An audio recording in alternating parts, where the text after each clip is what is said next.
ಓಂ ಶಾಂತಿ. ಮುರಳಿಯ ದಿನಾಂಕ 11/10/2025. ಪ್ರಾತಃ ಮುರಳಿ ಬಾಪ್ದಾದ ಮಧುಬನ.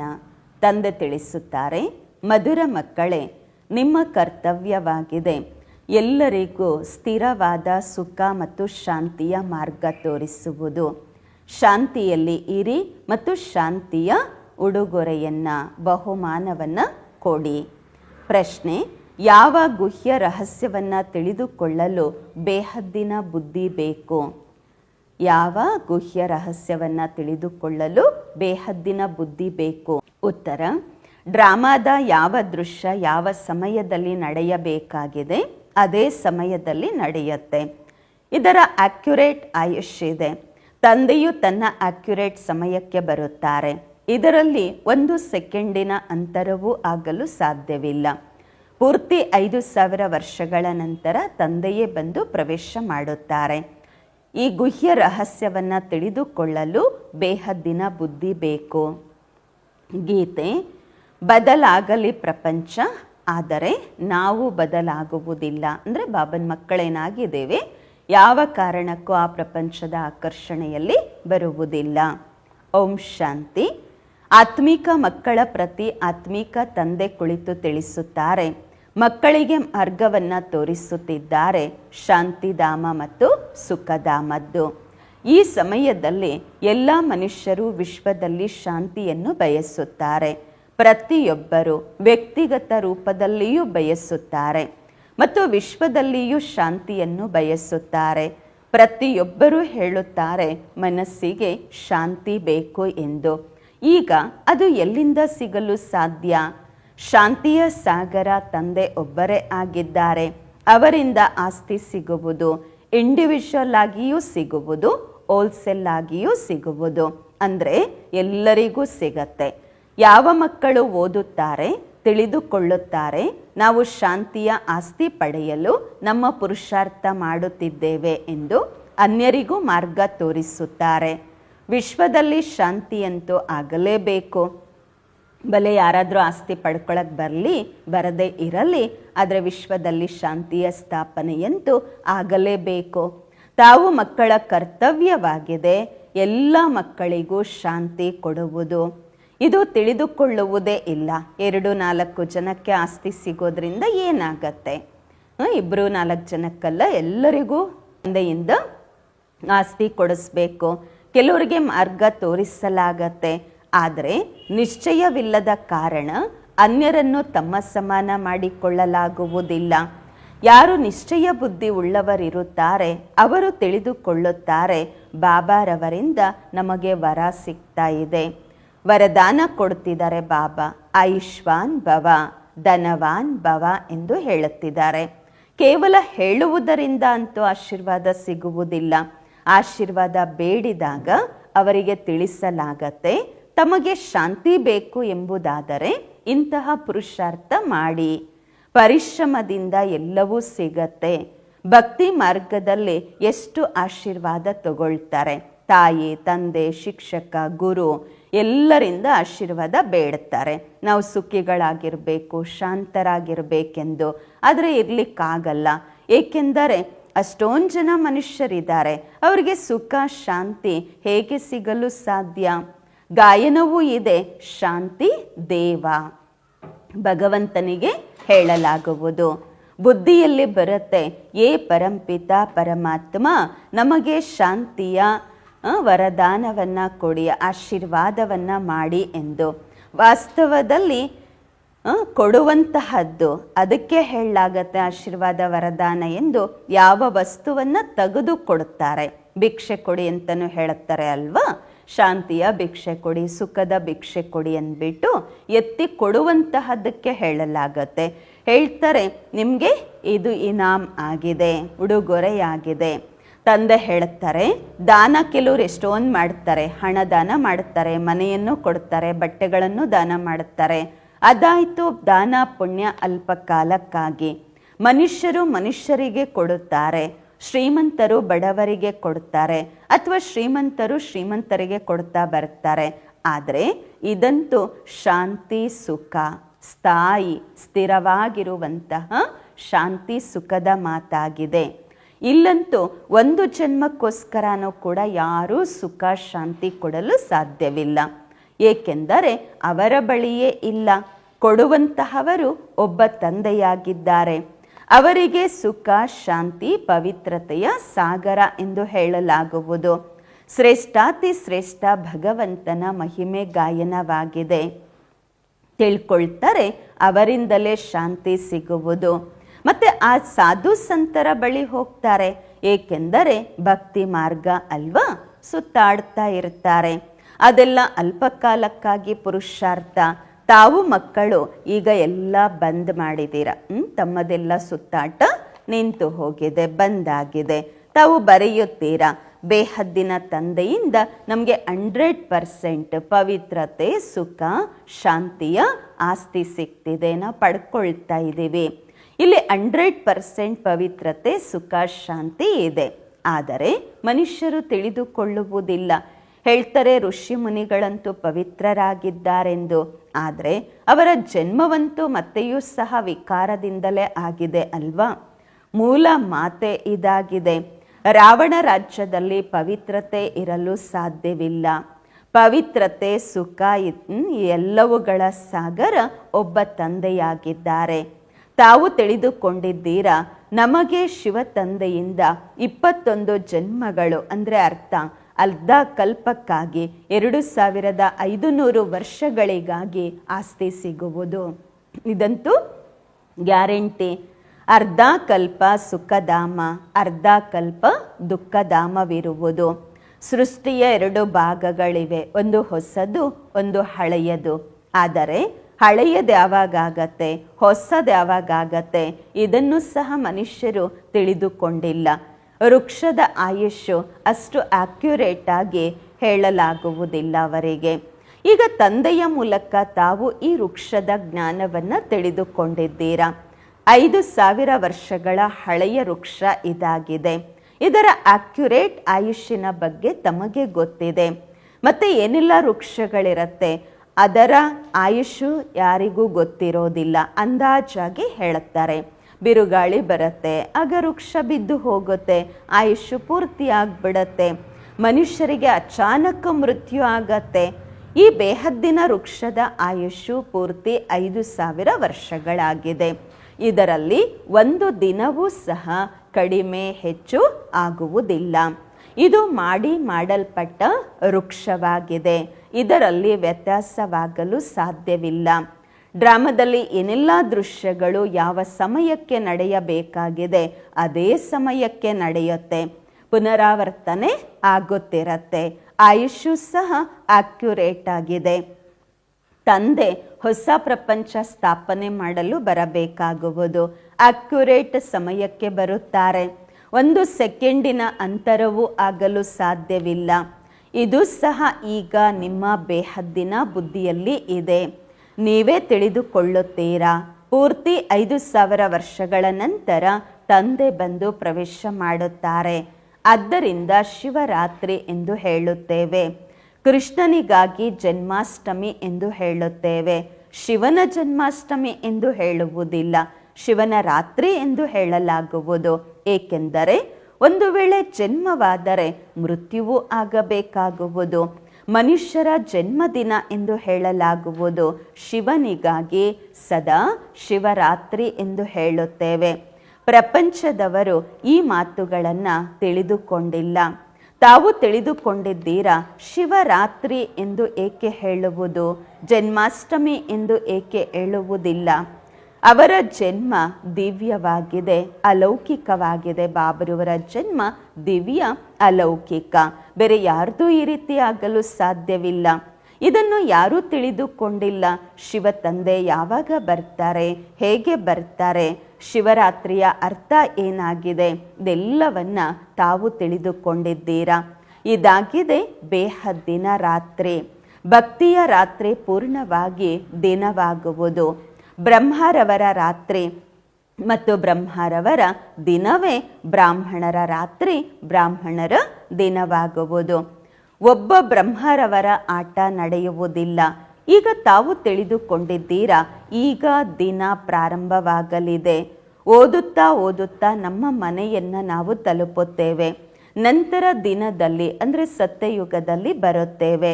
ಅರ್ಧ ಕಲ್ಪ ದಿನ, ಅರ್ಧ ಕಲ್ಪ ರಾತ್ರಿ ಎಂದು ಗಾಯನವಾಗಿದೆ. ಆದರೆ ಯಾರ ಬುದ್ಧಿಯಲ್ಲಿಯೂ ಬರುವುದಿಲ್ಲ. ಅವರಂತೂ ಹೇಳುತ್ತಾರೆ ಕಲಿಯುಗದ ಆಯುಷು 40,000 ವರ್ಷಗಳಿದೆ ಎಂದು, ಇನ್ನು ಬಾಕಿ ಅಷ್ಟಿದೆ ಅಂತ ಹೇಳುತ್ತಾರೆ. ಸತ್ಯಯುಗಕ್ಕೆ ಲಕ್ಷಾಂತರ ವರ್ಷಗಳೆಂದು ಹೇಳಿದ್ದಾರೆ. ಮತ್ತೆ ಅರ್ಧದ ಲೆಕ್ಕಾಚಾರವಂತೂ ಬರುವುದಿಲ್ಲ. ಕಲ್ಪದ ಆಯುಷನ್ನು ಯಾರೂ ತಿಳಿದುಕೊಂಡಿಲ್ಲ. ತಾವು ಪೂರ್ತಿ ವಿಶ್ವದ ಆದಿ ಮಧ್ಯ ಅಂತ್ಯವನ್ನು ತಿಳಿದುಕೊಂಡಿದ್ದೀರಾ. ಇದು 5,000 ವರ್ಷಗಳ ನಂತರ ಸೃಷ್ಟಿ ಚಕ್ರ ಸುತ್ತುತ್ತೆ. ವಿಶ್ವವಂತೂ ಇದ್ದೇ ಇದೆ. ಅದರಲ್ಲಿ ಪಾತ್ರ ಮಾಡುತ್ತಾ ಮಾಡುತ್ತಾ ಮನುಷ್ಯರೇ ಬೇಜಾರಾಗಿದ್ದಾರೆ. ಇದೇನು ಅವಾಗಮನವ? ಒಂದು ವೇಳೆ 84 ಲಕ್ಷ ಜನ್ಮಗಳ ಅವಾಗಮನವಿತ್ತೆಂದರೆ ಏನಾಗ್ಬಿಡ್ತಾ ಇತ್ತು? ಬಾಬಾ ಹೇಳ್ತಾರೆ, ತಿಳ್ಕೊಳ್ಳದೇ ಇರುವ ಕಾರಣದಿಂದಾಗಿ ಕಲ್ಪದ ಆಯುಷನ್ನು ಹೆಚ್ಚಿಸ್ಬಿಟ್ಟಿದ್ದಾರೆ. ಬರೀ 84 ಜನ್ಮಗಳಿಗೆ ಏನೆಲ್ಲ ಆಗ್ತಾ ಇದೆ, ಎಷ್ಟು ಸುಸ್ತಾಗ್ಬಿಟ್ಟಿದ್ದಾರೆ ಅಲ್ವಾ? ಇನ್ನು 84 ಲಕ್ಷ ಜನ್ಮಗಳು ಅಂದಿದ್ರೆ ಇನ್ನೇನಾಗ್ತಾ ಇತ್ತು. ಈಗ ತಾವು ಮಕ್ಕಳು ತಂದೆಯ ಜೊತೆ ಸನ್ಮುಖದಲ್ಲಿ ಓದುತ್ತಿದ್ದೀರಾ. ಆಂತರಿಕದಲ್ಲಿ ಈ ಅನುಭವ ಆಗಬೇಕು. ನಾವು ಪ್ರಾಕ್ಟಿಕಲಲ್ಲಿ ಕೊಡುತ್ತಿದ್ದೇವೆ. ಪುರುಷೋತ್ತಮ ಸಂಗಮ ಯುಗ ಅವಶ್ಯವಾಗಿ ಬರಬೇಕು. ಯಾವಾಗ ಬರುತ್ತೆ, ಹೇಗೆ ಬರುತ್ತೆ, ಇದು ಯಾರಿಗೂ ಗೊತ್ತಿಲ್ಲ. ತಾವು ಮಕ್ಕಳು ತಿಳಿದುಕೊಂಡಿದ್ದೀರಾ ಎಷ್ಟು ಗದ್ಗದಿತವಾಗಬೇಕು. ನಿಮ್ಗೆ ಗೊತ್ತಿದೆ ಅಂದಾಗ ಎಷ್ಟು ಗದ್ಗದಿತವಾಗಬೇಕು. ತಾವೇ ಕಲ್ಪಕಲ್ಪವು ತಂದೆಯಿಂದ ಆಸ್ತಿ ಪಡೆಯುತ್ತೀರಾ ಅಂದರೆ ಅರ್ಥ ಮಾಯೆಯ ಮೇಲೆ ವಿಜಯ ಪಡೆಯುತ್ತೀರಾ, ನಂತರ ಸೋಲುತ್ತೀರಾ. ಇದಾಗಿದೆ ಬೇಹದ್ದಿನ ಸೋಲು ಮತ್ತು ಗೆಲುವು. ಆ ರಾಜರಿಗಂತೂ ಬಹಳ ಸೋಲು ಗೆಲುವು ಆಗ್ತಿರತ್ತೆ. ಅನೇಕ ಯುದ್ಧಗಳು ನಡೆಯುತ್ತಿರತ್ತೆ. ಚಿಕ್ಕ ಯುದ್ಧ ಆಯಿತು ಅಂದರೂ ಹೇಳುತ್ತಾರೆ ಈಗ ನಾವು ಗೆದ್ದು ಬಿಟ್ವಿ ಎಂದು. ಏನು ಗೆದ್ರಿ? ಸ್ವಲ್ಪ ತುಂಡನ್ನು ಗೆದ್ರಿ ಅಷ್ಟೇ. ದೊಡ್ಡ ಯುದ್ಧದಲ್ಲಿ ಸೋತ್ರೆ ಹೇಳ್ತಾರೆ ಜಂಡ ಬೀಳಿಸ್ಬಿಟ್ರು ಅಂತ ಹೇಳಿ, ಜಂಡ ಬಿದ್ದೋಯ್ತು ಅಂತ ಹೇಳುತ್ತಾರೆ. ಮೊಟ್ಟ ಮೊದಲು ಒಬ್ಬ ರಾಜ ಇರ್ತಾರೆ, ನಂತರ ವೃದ್ಧಿ ಆಗ್ತಾ ಹೋಗುತ್ತೆ. ಮೊಟ್ಟ ಮೊದಲು ಈ ಲಕ್ಷ್ಮೀನಾರಾಯಣರ ರಾಜ್ಯವಿತ್ತು. ಅನಂತರ ಎಲ್ಲ ರಾಜರು ಬರಲಿಕ್ಕೆ ಶುರು ಮಾಡಿದ್ರು. ಹೇಗೆ ಪೋಪ್ನ ತೋರಿಸ್ತಾರಲ್ವ, ಪೋಪ್ ಬಂದರು ಫಸ್ಟು ಸೆಕೆಂಡ್ ಆ ರೀತಿ ಇರ್ತಾರಲ್ವ. ಮೊದಲು ಒಬ್ಬರಿದ್ದರು, ಅನಂತರ ನಂಬರ್ ವಾರ್ ಮತ್ತು ಇನ್ನಷ್ಟು ಪೋಪು ಕೊಡುತ್ತಿರ್ತಾರೆ. ಅವ್ರದ್ದು ಮೃತ್ಯು ಆಯಿತು ಅಂದರೆ ನೆಲೆನೂ ಇರಲ್ಲ ಅಲ್ವಾ. ಯಾರ್ದು ಮೃತ್ಯು ಆಗಿಬಿಡತ್ತೆ, ಅವ್ರದ್ದು ಠಿಕಾನ ಇರುವಂತಹದ್ದಿಲ್ಲ ಅಲ್ವಾ. ತಾವು ಮಕ್ಕಳು ತಿಳಿದುಕೊಂಡಿದ್ದೀರಾ ನಮ್ಮನ್ನ ಬಾಬಾ ಅಮರರನ್ನಾಗಿ ಮಾಡುತ್ತಿದ್ದಾರೆ, ಅಮರಪುರಿಗೆ ಮಾಲೀಕರನ್ನಾಗಿ ಮಾಡುತ್ತಿದ್ದಾರೆ ಅಂದಾಗ ಎಷ್ಟು ಖುಷಿ ಆಗಬೇಕು. ಇದಾಗಿದೆ ಮೃತ್ಯು ಲೋಕ, ಅದಾಗಿದೆ ಅಮರ ಲೋಕ. ಈ ಮಾತುಗಳನ್ನು ಹೊಸಬರು ತಿಳಿದುಕೊಳ್ಳುವುದಿಲ್ಲ. ಅವರಿಗೆ ಮಜಾನೂ ಬರೋದಿಲ್ಲ. ಎಷ್ಟು ಹಳಬರಿಗೆ ಮಜಾ ಬರುತ್ತೆ, ಖುಷಿ ಆಗತ್ತೆ, ಅಷ್ಟು ಹೊಸಬರಿಗೆ ಬರಲ್ಲ. ಯಾಕೆಂದರೆ ಜ್ಞಾನ ಇನ್ನೂ ಅರ್ಥ ಆಗಿರಲ್ಲ. ದಿನ ಪ್ರತಿದಿನ ವೃದ್ಧಿ ಆಗ್ತಾ ಇರ್ತಾರೆ, ನಿಶ್ಚಯ ಪಕ್ಕ ಆಗ್ತಾ ಹೋಗುತ್ತೆ. ಇದರಲ್ಲಿ ಸಹನಶೀಲತೆಯೂ ಸಹ ಬಹಳ ಬೇಕಾಗತ್ತೆ.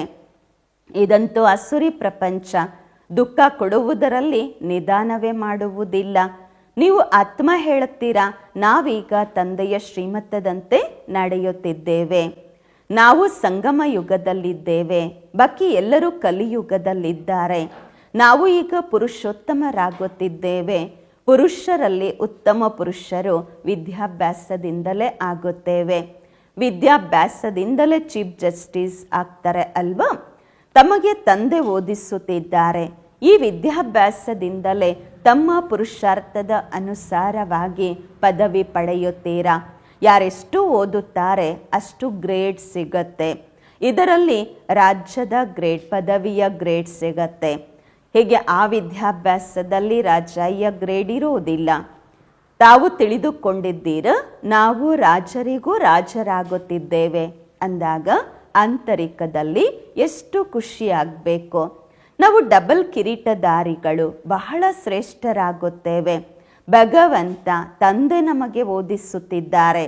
ಯಾರು ಎಂದಿಗೂ ತಿಳ್ಕೊಳ್ಳೋಕ್ಕೂ ಆಗೋದಿಲ್ಲ ನಿರಾಕಾರ ತಂದೆ ಹೇಗೆ ಬಂದು ಓದಿಸುತ್ತಾರೆಂದು. ಮನುಷ್ಯರು ಕರೆಯುತ್ತಾರೆ, ಏ ಪತಿತ ಪಾವನ ಬನ್ನಿ ನಮ್ಮನ್ನು ಪಾವನ ಮಾಡಿ ಎಂದು. ಮತ್ತೆಯೂ ಸಹ ಪಾವನ ಆಗುವುದಿಲ್ಲ. ತಂದೆ ಹೇಳುತ್ತಾರೆ, ಕಾಮ ಮಹಾಶತ್ರುವಾಗಿದೆ. ನೀವು ಒಂದು ಕಡೆ ಕರೆಯುತ್ತೀರಾ ಪತಿತ ಪಾವನ ಬನ್ನಿ ಎಂದು. ಈಗ ನಾನು ಬಂದಿದ್ದೇನೆ, ನಾನು ಹೇಳುತ್ತಿದ್ದೇನೆ, ಮಕ್ಕಳೇ ಪತಿತತನವನ್ನು ಬಿಟ್ಟು ಬಿಡಿ ಅಂದಾಗ ನೀವು ಬಿಡುವುದಿಲ್ಲ ಏಕೆ? ಬಾಬಾ ಕೇಳ್ತಿದ್ದಾರೆ, ನನ್ನನ್ನು ಕರೆದಿದ್ದೀರಾ ಬನ್ನಿ ಅಂತ.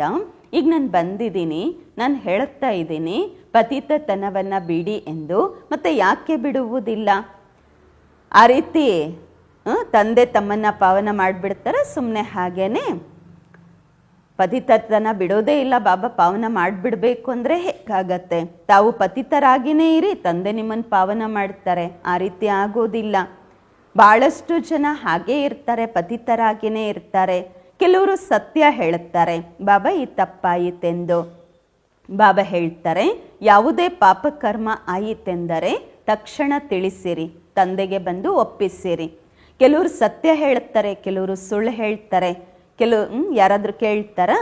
ನಾನೇನಾದರೂ ಒಬ್ಬೊಬ್ಬರ ಆಂತರಿಕದಲ್ಲಿ ಕುಳಿತುಕೊಂಡು ತಿಳ್ಕೊಳ್ತೀನ ಅಂತಾರೆ ಬಾಬಾ. ನಿಮ್ಮನ್ನೇನಾದರೂ ನಾನು ಕೇಳ್ತೀನ?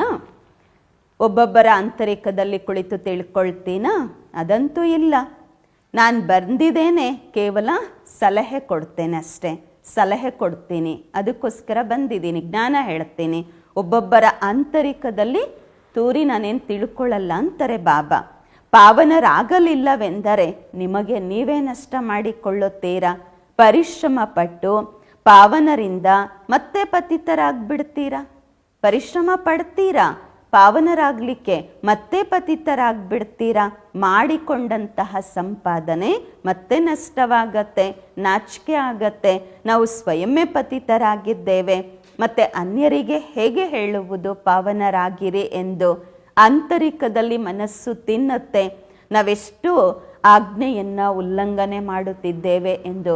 ಯಾರು ಆ ರೀತಿ ಬಾಬನ ಆಜ್ಞೆಗೆ ವಿರುದ್ಧವಾಗಿ ನಡೀತಾರೆ ಅವರಿಗೆ ಮನಸ್ಸು ತಿನ್ನುತ್ತೆ, ನಾವು ಶ್ರೀಮತದಂತೆ ನಡೀತಿಲ್ಲ, ಆಜ್ಞೆಯನ್ನು ಉಲ್ಲಂಘನೆ ಮಾಡುತ್ತಿದ್ದೀವಿ ಎಂದು. ಇಲ್ಲಿ ತಾವು ತಂದೆಯ ಜೊತೆ ನೇರವಾಗಿ ಡೈರೆಕ್ಟಾಗಿ ಪ್ರತಿಜ್ಞೆ ಮಾಡ್ತೀರಾ. ಗೊತ್ತಿದೆ ಬಾಬಾ ನಮ್ಮನ್ನ ಸುಖಧಾಮದ ಶಾಂತಿಧಾಮದ ಮಾಲೀಕರನ್ನಾಗಿ ಮಾಡುತ್ತಿದ್ದಾರೆ. ಹಾಜಿರ್ ನಾಜಿರ್ ಇದ್ದಾರೆ, ನಾವು ಅವರ ಸನ್ಮುಖದಲ್ಲಿ ಕುಳಿತಿದ್ದೇವೆ. ಇದರಲ್ಲಿ ಮೊದಲು ಈ ಜ್ಞಾನವೂ ಇರಲಿಲ್ಲ. ಇವರಲ್ಲಿಯೂ ಕೂಡ ಅಂದರೆ ಬ್ರಹ್ಮಬಾಬರವರಲ್ಲಿಯೂ ಕೂಡ ಈ ಜ್ಞಾನ ಇರಲಿಲ್ಲ. ಯಾವ ಗುರುಗಳಿಗೂ ಈ ಜ್ಞಾನ ಇರಲಿಲ್ಲ. ಯಾರು ಜ್ಞಾನ ಕೊಟ್ಟರು ಇವರಿಗೆ, ಅವ್ರಿಗೂ ಏನೂ ಗೊತ್ತಿರಲಿಲ್ಲ. ಶಿವಬಾಬಾ ಬಂದು ಜ್ಞಾನ ಕೊಟ್ಟರು, ಆಮೇಲೆ ಗೊತ್ತಾಯಿತು. ಒಂದು ವೇಳೆ ಗುರುಗಳಿಗೆ ಈ ಜ್ಞಾನ ಇದ್ದಿದ್ದೇ ಆದರೆ ಕೇವಲ ಒಬ್ಬರಿಗೆ ಜ್ಞಾನ ಕೊಡ್ತಾರೇನು? ಗುರುಗಳ ಫಾಲೋವರ್ಸ್ ಅಂತೂ ಭಾಳಷ್ಟು ಜನ ಇರ್ತಾರೆ, ಒಬ್ಬರಿರುವುದಿಲ್ಲ. ಇದೆಲ್ಲ ತಿಳಿದುಕೊಳ್ಳುವಂತಹ ಮಾತುಗಳಾಗಿವೆ. ಸದ್ಗುರು ಒಬ್ಬ ತಂದೆಯಾಗಿದ್ದಾರೆ, ಅವರು ನಮಗೆ ಮಾರ್ಗವನ್ನು ತೋರಿಸುತ್ತಿದ್ದಾರೆ. ನಾವು ನಂತರ ಅನ್ಯರಿಗೆ ಮಾರ್ಗ ತೋರಿಸುತ್ತೇವೆ. ತಾವು ಎಲ್ಲರಿಗೂ ಹೇಳುತ್ತೀರಾ ತಂದೆಯನ್ನು ನೆನಪು ಮಾಡಿ ಎಂದು. ಅಷ್ಟೇ, ಶ್ರೇಷ್ಠಾತಿ ಶ್ರೇಷ್ಠ ತಂದೆಯನ್ನು ನೆನಪು ಮಾಡುವುದರಿಂದಲೇ ಶ್ರೇಷ್ಠ ಪದವಿ ಸಿಗುವುದು. ತಾವು ರಾಜರಿಗೂ ರಾಜರಾಗುತ್ತೀರಾ. ತಮ್ಮ ಬಳಿ ಲೆಕ್ಕವಿಲ್ಲದಷ್ಟು ಹಣ ಇರುವುದು, ಸಂಪತ್ತಿರುವುದು. ತಾವು ತಮ್ಮ ಜೋಳಿಗೆಯನ್ನು ತುಂಬಿಸ್ಕೊಳ್ತೀರಾ ಅಲ್ವಾ? ತಮಗೆ ಗೊತ್ತು ಬಾಬಾ ನಮ್ಮ ಜೋಳಿಗೆಯನ್ನು ಚೆನ್ನಾಗಿ ತುಂಬುತ್ತಿದ್ದಾರೆ. ಹೇಳ್ತಾರೆ ಕುಬೇರನ ಬಳಿ ಬಹಳ ಧನ ಇತ್ತು ಎಂದು. ವಾಸ್ತವದಲ್ಲಿ ನೀವು ಪ್ರತಿಯೊಬ್ಬರೂ ಕುಬೇರ ಆಗಿದ್ದೀರಾ. ನೀವೇ ಬಾಬಾ ಹೇಳ್ತಾರೆ ಪ್ರತಿಯೊಬ್ಬರು ಕುಬೇರರು. ನಿಮಗೆ ವೈಕುಂಠವೆಂಬ ಖಜಾನೆ ಸಿಕ್ಬಿಡತ್ತೆ. ಖುದಾ ದೋಸ್ತ್ನ ಕತೆ ಇದೆ ಅಲ್ವಾ?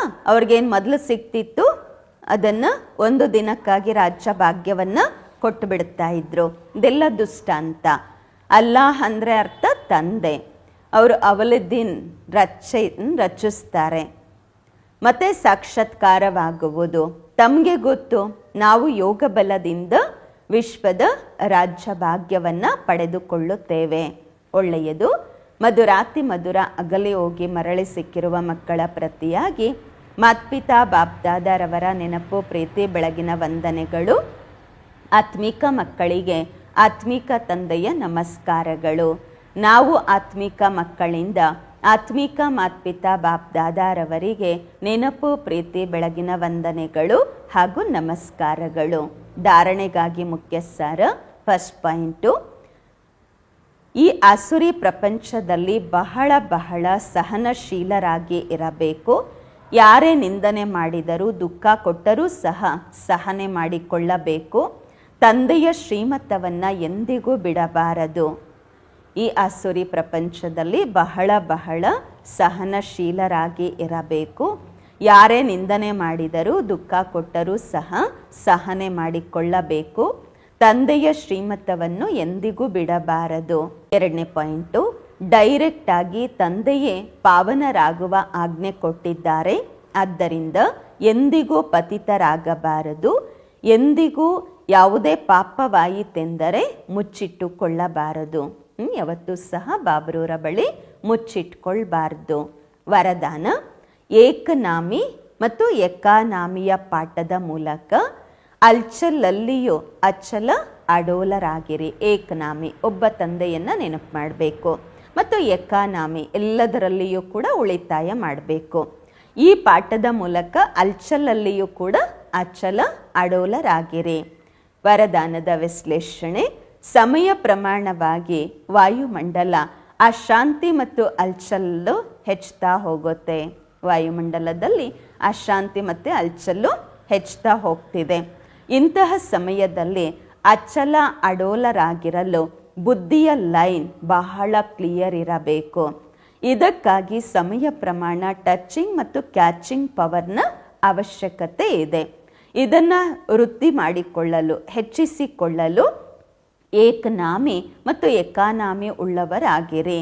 ಏಕನಾಮಿ ಮತ್ತು ಎಕಾನಾಮಿ ಮಾಡಿಕೊಳ್ಳುವಂತಹ ಮಕ್ಕಳ ಬುದ್ಧಿಯ ಲೈನ್ ಕ್ಲಿಯರ್ ಆಗಿರುವ ಕಾರಣ ಬಾಬ್ ದಾದರವರ ಡೈರೆಕ್ಷನ್ಸನ್ನು ಸಹಜವಾಗಿ ಕ್ಯಾಚ್ ಮಾಡಿಕೊಂಡು ಅಲ್ಚಲಲ್ಲಿಯೂ ಅಚಲ ಅಡೋಲರಾಗಿ ಇರುತ್ತಾರೆ. ಸ್ಲೋಗನ್, ಸ್ಥೂಲ ಸೂಕ್ಷ್ಮ ಕಾಮನೆಗಳನ್ನು ತ್ಯಾಗ ಮಾಡಿದಾಗ ಯಾವುದೇ ಮಾತನ್ನು ಎದುರಿಸಬಹುದು. ಸ್ಥೂಲ ಸೂಕ್ಷ್ಮ ಕಾಮನೆಗಳನ್ನು ತ್ಯಾಗ ಮಾಡಿದಾಗ ಯಾವುದೇ ಮಾತನ್ನು ಎದುರಿಸಬಹುದು. ಅಂದರೆ ಏನು ಪರಿಸ್ಥಿತಿ ಬರುತ್ತೆ, ವಿಘ್ನಗಳು ಬರುತ್ತೆ, ಅದನ್ನು ಎದುರಿಸಬಹುದು. ಅವ್ಯಕ್ತ ಇಶಾರೆ, ಸ್ವಯಂ ಮತ್ತು ಸರ್ವರ ಪ್ರತಿ ಮನಸ್ಸಿನ ಮೂಲಕ ಯೋಗದ ಶಕ್ತಿಗಳ ಪ್ರಯೋಗ ಮಾಡಿರಿ. ಈಗ ಮನಸ್ಸಿನ ಕ್ವಾಲಿಟಿಯನ್ನು ಹೆಚ್ಚಿಸಿಕೊಳ್ಳಿ. ಆಗ ಕ್ವಾಲಿಟಿ ಉಳ್ಳ ಆತ್ಮರು ಸಮೀಪ ಬರುತ್ತಾರೆ. ಇದರಲ್ಲಿ ಡಬಲ್ ಸೇವೆ ಇದೆ. ಸ್ವಯಂ ಸೇವೆಯೂ ಇದೆ, ಅನ್ಯರ ಸೇವೆಯೂ ಅಡಕವಾಗಿದೆ. ಸ್ವಯಂಗಾಗಿ ಬೇರೆ ಪರಿಶ್ರಮ ಪಡಬೇಕಾಗಿರುವುದಿಲ್ಲ. ಪ್ರಾರಬ್ಧ ಪ್ರಾಪ್ತವಾಗಿದೆ, ಅಂತಹ ಸ್ಥಿತಿ ಅನುಭವವಾಗುವುದು.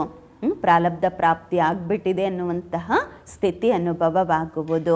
ಈ ಸಮಯದ ಶ್ರೇಷ್ಠ ಪ್ರಾರಬ್ಧವಾಗಿದೆ ಸದಾ ಸ್ವಯಂ ಸರ್ವ ಪ್ರಾಪ್ತಿಗಳಿಂದ ಸಂಪನ್ನರಾಗಿರುವುದು ಮತ್ತು ಸಂಪನ್ನ ಮಾಡುವುದು. ಓಂ ಶಾಂತಿ.